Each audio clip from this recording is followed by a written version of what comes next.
Assalamualaikum warahmatullahi wabarakatuh. Kembali bersama saya di channel Atar Stories. Baik sahabat-sahabat sekalian, di video kali ini saya akan berbagi tentang materi geografi mengenai pusat pertumbuhan. Sahabat-sahabat semuanya sudah pernah dengar istilah pusat kota, pusat pemerintahan, pusat pertumbuhan, di mana di lingkungan tersebut ada sebuah kegiatan masyarakat yang menjadi magnet orang-orang berkumpul di wilayah itu. Nah, seperti apakah pusat pertumbuhan itu? Oke, kita ikuti video berikut ini.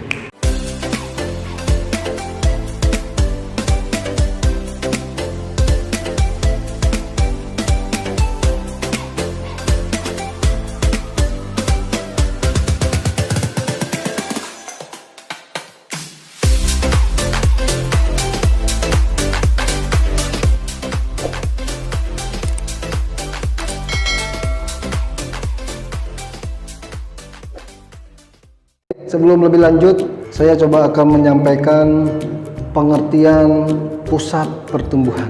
Pusat pertumbuhan itu adalah wilayah dengan tingkat pertumbuhan yang sangat cepat dan dapat dijadikan pusat pembangunan sehingga mempengaruhi pertumbuhan dan perkembangan di wilayah-wilayah sekitarnya.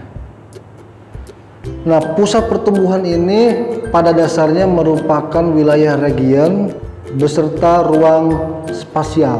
Di dalam ruang itu terdiri dari unsur-unsur fisik dan non-fisik. Ada nggak sih teori pusat pertumbuhan? Nah, sahabat sekalian, ada dua teori pusat pertumbuhan. Yang pertama adalah teori kedudukan pusat atau central place theory. Yang kedua adalah teori kutub pertumbuhan. Apa itu teori kedudukan pusat? Nah, teori ini dikemukakan oleh seorang ahli geografi asal Jerman, Walter Christ-Zeller. Central place theory atau teori kedudukan pusat ini, teman-teman sekalian, disusun untuk menjawab tiga permasalahan besar atau tiga permasalahan utama, yaitu faktor-faktor yang menentukan banyak, besar, dan persebaran kota. Nah, untuk menjawab permasalahan itu, teman-teman sekalian, dirumuskan dua: jangkauan atau range, dan yang kedua adalah ambang atau threshold. Baik sahabat sekalian, sebelum dilanjut, Pak Atar mau nanya, barang dan jasa apa yang kira-kira dibutuhkan oleh kita? Ya, pertama adalah makanan. Makanan ini sangat dibutuhkan oleh kita. Kedua adalah minuman. Minuman ini sangat dibutuhkan oleh kita. Yang ketiga adalah pakaian. Pakaian juga sangat dibutuhkan oleh kita. Yang berikutnya adalah yang keempat, itu pendidikan atau sekolah. Nah, selain pendidikan juga kita butuh kesehatan, yaitu dokter. Nah, kita juga butuh advokasi, pengacara. Nah, sahabat sekalian, dari makanan, minuman, pakaian, sekolah, dokter, pengacara, dan lain sebagainya, silakan teman-teman di list.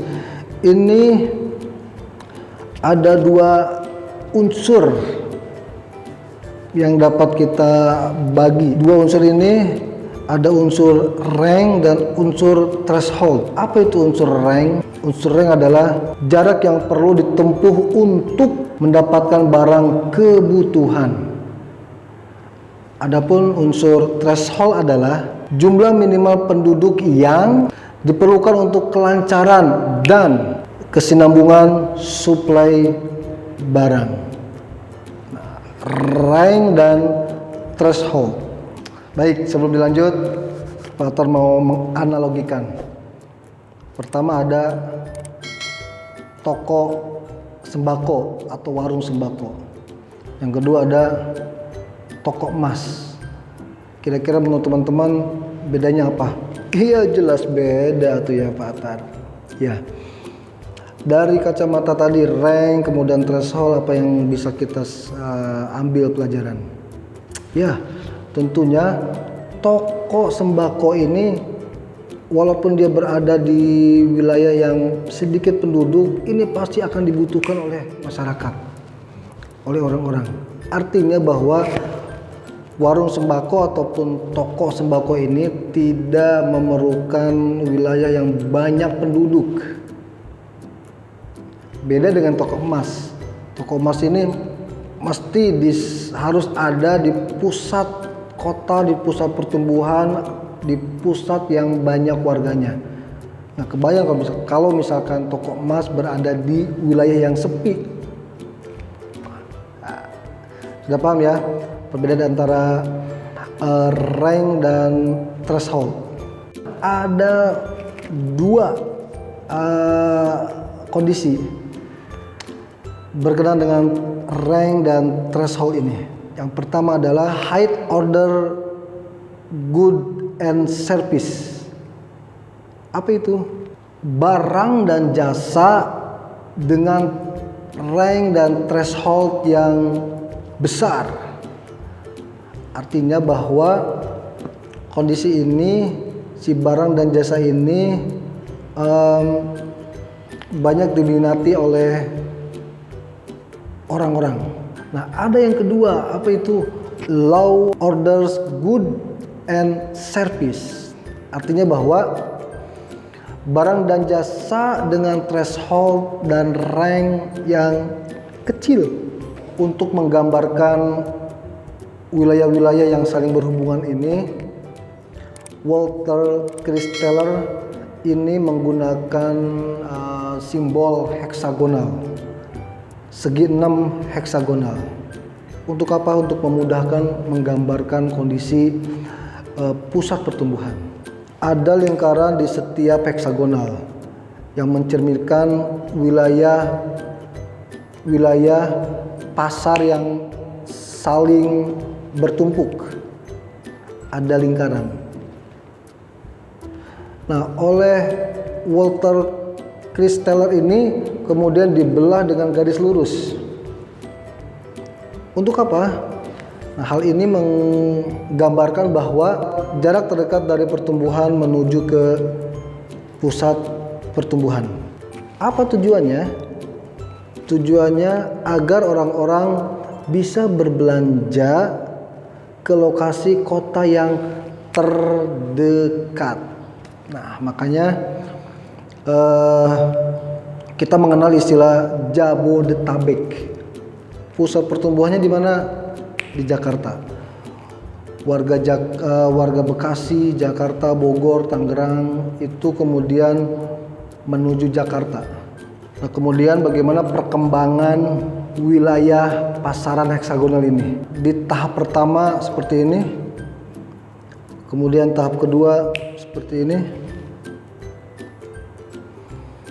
tahap ketiga seperti ini, tahap keempat, tahap kelima. Bisa dibedakan perkembangannya dari mulai yang pertama, kedua, ketiga, 4, 5. Ini perkembangan wilayah pasaran heksagonal. Baik, berikutnya adalah tentang teori kutub pertumbuhan. Untuk teori ini dikemukakan oleh seorang tokoh yang bernama Verrocks pada tahun 1995. Apa yang mendasari teori kutub pertumbuhan? Nah, ternyata dasar teori kutub pertumbuhan itu adalah pengamatan terhadap proses pembangunan. Nah, menurut Verrocks ini, pembangunan itu tidak terjadi secara serentak, namun muncul di tempat-tempat tertentu dengan intensitas yang tentunya berbeda. Nah, tempat inilah yang kemudian dinamakan titik-titik pertumbuhan atau kutub pertumbuhan. dipahami ya, yang dimaksud dengan teori kutub pertumbuhan yang dikemukakan oleh Verrock. Kemudian apa sih prinsip dari teori pertumbuhan? Prinsipnya adalah terjadi pertumbuhan dan perkembangan wilayah yang dimulai dari sebuah kota tertentu menuju daerah yang tingkatannya lebih rendah.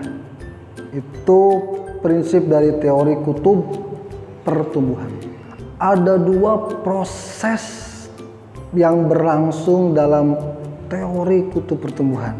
Pertama adalah penjalaran dan penetasan. Kedua adalah penarikan dan pemusatan.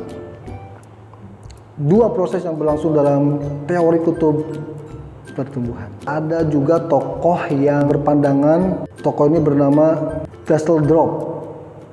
Nah, beliau berpandangan bahwa pembagian wilayah-wilayah dalam kutub pertumbuhan didasarkan pada faktor berikut ini. Pertama, prinsip homogenitas.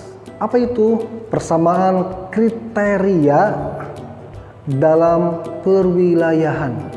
Yang kedua adalah hubungan dalam ruang spasial wilayah pertumbuhan. Misal, interrelasi. Nah, yang ketiga adalah teman-teman sekalian, terbentuknya wilayah-wilayah yang lebih khusus dan berbeda dengan wilayah yang lain.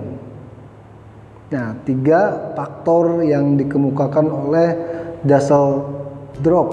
Baik sahabat-sahabat sekalian, demikian penjelasan singkat mengenai pusat pertumbuhan.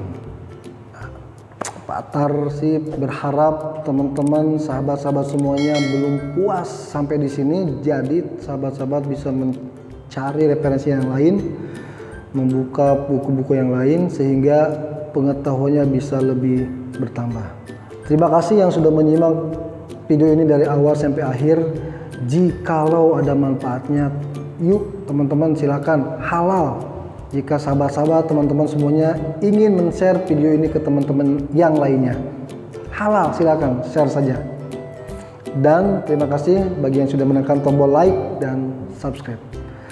Sampai ketemu lagi di video berikutnya. Assalamualaikum warahmatullahi wabarakatuh.